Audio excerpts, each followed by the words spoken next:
One favorite's losing this weekend. Oh, okay. That's not necessarily what I was saying. I was just trying to say one favorite. I'm convinced. Wow. The boxing gods have a funny way of messing up plans when we think plans are already sorted for the future.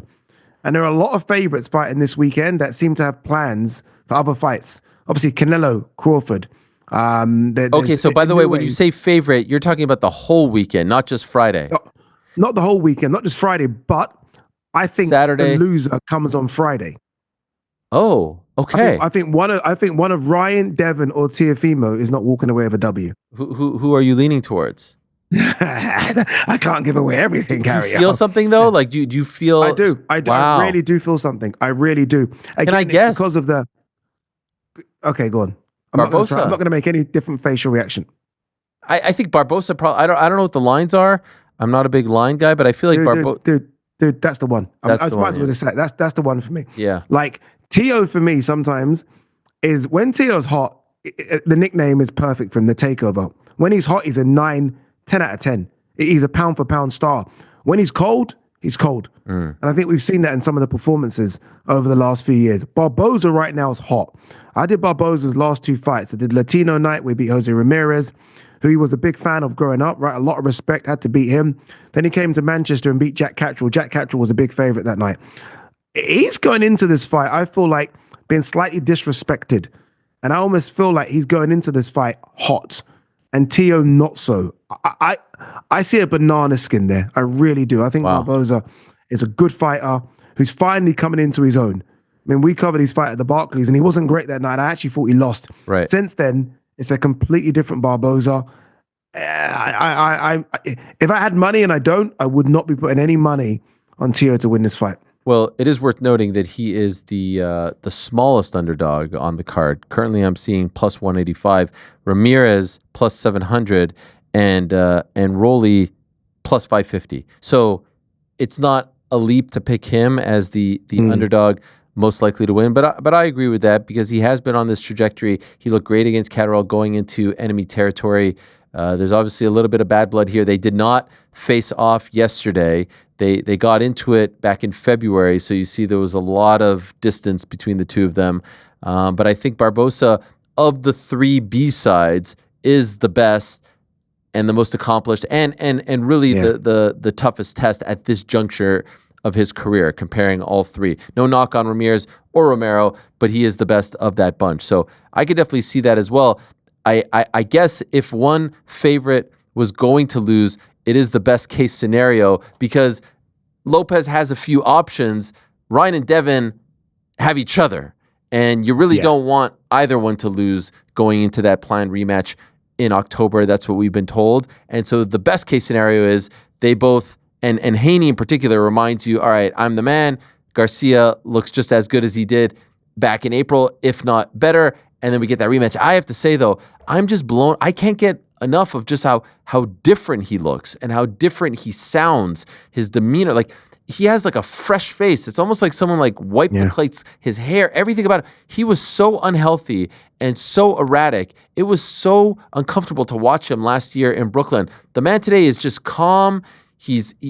I feel like he's way more comfortable. I need a bit of that erratic. I need a bit of the erratic. That was... No, I'm not sure. No, he was 100 last time. I don't need 100. What do you need? I need 20. I need 20. This is 20. He's dancing at the face-offs. No. This is 5 and 10. I need a bit more. You go through the history of sports. Like, I mean, you're a big basketball fan. You need a bit of crazy. Dennis Rodman. You need a bit of crazy sometimes. Draymond Green. In order for them to be their best, sometimes you need to almost accept a bit of the wild side of them. I need a bit of the wild side of Ryan. I like this. I really do. I like this because he's the man. And by the way, look at the performance. Yeah. As much as we say he was wild and crazy and, out of shape and whatever last time, look at the performance he put on last time. It was fantastic. So I don't know. I feel like I need a bit of that. I need a bit of spite. I don't want him to drink beer and do all the other stuff he was doing, but I feel like I need a bit of wild Ryan. I think wild Ryan's the best Ryan if he can control it. I guess we'll find out. Again, I feel like he's mature. I feel like he's grown up. I feel like he's comfortable. Like sometimes in the early days, I don't know if he was 100% comfortable doing media, comfortable in the limelight. Obviously, he's been open about his mental health issues in the past. Like, to me, that's a grown man, and he understands that he's a superstar. You can make the case that when all is said and done, he'll be one of the the faces of boxing. I don't know if he's there just yet, but he's well on his way. He's well on his way. He's one of the biggest stars in boxing. Everyone knows who he is if you're somewhat interested in sports, because you see him on social media and the different accounts follow his things and the videos and all that stuff. And so it feels like he's owning that now. And I enjoy this a lot more. Maybe a year out does that to you. Maybe, getting suspended for a year makes you kind of, okay, look, this is what I love to do. The IG fame and all the sponsors are fantastic, but ultimately my bread and butter, as they say, is boxing.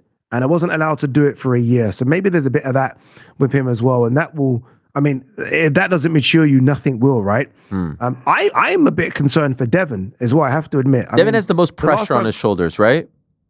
Big time. The last time we saw Devin, regardless of, the question marks because of that fight, the last time we saw him, he was on his backside, 3-4 times? Yeah. We haven't seen him since. I can't believe he's not had an interim fight. I can't believe Devin's not had a fight for a year.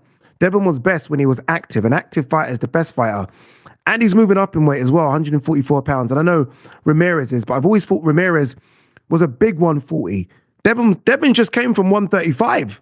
Like, why is he tight at 140? Devin should be fighting at 140. 144, I feel like he's given a bit of size away here on the night. But I like Devin. I want him to get the job done. But I'm a little nervous for Devin. I'm a little nervous. So I'm being told that the aforementioned Conor Benn will be in attendance on Friday. Mm-hmm. So one of the 300 people. Maybe he wants to get in the mix with any of these guys? I'm telling you, dude. Dude, I'm telling you. He's got the same personality as them.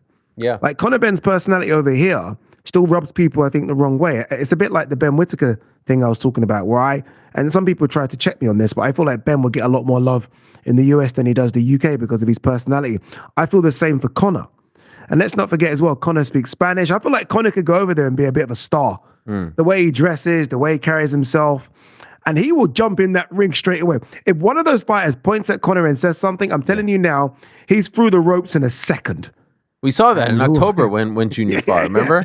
Yes. I thought it was about to pop off right there, and I think it almost happened in the hotel lobby. By the way, one thing I always wondered, what's on the side of his head? What's written over there? You know what I'm talking about? I don't know. Yeah, the red tattoo, I think. There's some writing, right? Yeah. At first I thought it was like just lines. Thousands, I don't know. Yeah, but that one, he's far too many. I kind of did like when he was growing the hair out fight week with the beard, and then it all went away. I like the beard. I like the beard, and then all of a sudden it got cut, and it was down to serious business. Yes, like Mr. Joshua Buatsi, who shaves before all his fights. Yes. All right, so that's on Friday. That's a huge deal. I love when there are fights in unique venues. I love that we're going from Tottenham Hotspur Stadium to Times Square to Riyadh to Las Vegas on Sunday. Don't forget about Inoue, and don't forget that the Canelo Alvarez debut in Riyadh is actually happening in the evening here in the United States in the early morning over in Riyadh to accommodate us. So I guess technically early morning over in the UK as well. And here we are. Look, if we're talking about spoilers, Ade, oh my Lord, no one could be a bigger spoiler than William Skull. By all accounts, Terrence Crawford versus Canelo Alvarez is right there in September. It's all but done. There are all kinds of rumors about it airing on massive platforms with massive promoters involved in massive stadiums. William Skull wins some way, somehow on Saturday night.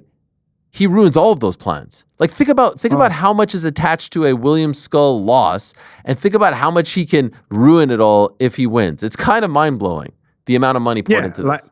I don't even know if he knows how big enough. Like, for him, it would be a big upset just beating Canelo, right? That's it. That's my job. I don't think he knows the ripple effect of what that defeat could mean. Like, William, I have respect for you. I have respect for all fighters, but please don't you dare. Because we need to see Canelo versus Terrence Crawford. But I was watching William Scott at the Grand Arrivals today, and he was interviewed by Claudio Trejos, who always does a fantastic job. And he says he's going to eat Canelo. That was his words. He's going to eat him. Like, Canelo's too small, he's too big, he's too strong. You know, like Canelo's time's up, basically, he's trying to get at. And I was like, this kind of talk kind of scares me. But I mean, what else is he going to say? I'm going to lose to Canelo? I know. But I was like, the eat part, I was like, oh, stop it. But Nigel Benn, revealed that, Conor's been sparring William Skull, and Conor had his way of William Skull. And I was like, well, if Conor's having your way, then it's not going to be good for you against Canelo. I'd expect Canelo to beat Canelo and just get the job done. It might not be spectacular, but he's just going to get the job done. When you say get the job done, Canelo has been a little bit criticized recently for not getting his opponents out earlier. Do you think he does that this time around, or do you think he just toys with them for 12 rounds? I don't know. It's like I've always said that I think Canelo's undersized for 168. I mean, these guys are going to come into the ring. Like me and you, I think we watched the face-off between these two, the press conference, and Skull is so much bigger than Canelo. They will weigh 168 and be the same weight for all of about 2 minutes, and then Skull's going to get up to nearly 200 pounds. So it's a lot to get these type of guys away because they just can absorb so much punishment, so many punches. I think Canelo will try and put on a show in order to get us really excited about Crawford. But ultimately, Canelo has been going to points quite a lot recently, and I think this one probably goes points as well. William Skull, by the way, last I checked, a plus 1,300 underdog. What? Canelo a minus 3,000. You think it should be bigger? No, I'm shocked at those numbers. Oh, Canelo minus 3,000? Minus 3,000. Well, the last time there was a massive upset in the world of boxing, obviously there's been a ton, but obviously we remember that the Tyson Douglas. I'm not comparing this to Tyson Douglas. Chill out. But it did happen in the early morning in Tokyo. So weird thing. And by the way, I do believe when Hasim Rahman knocked out Lennox Lewis, it was in the early morning in South Africa too.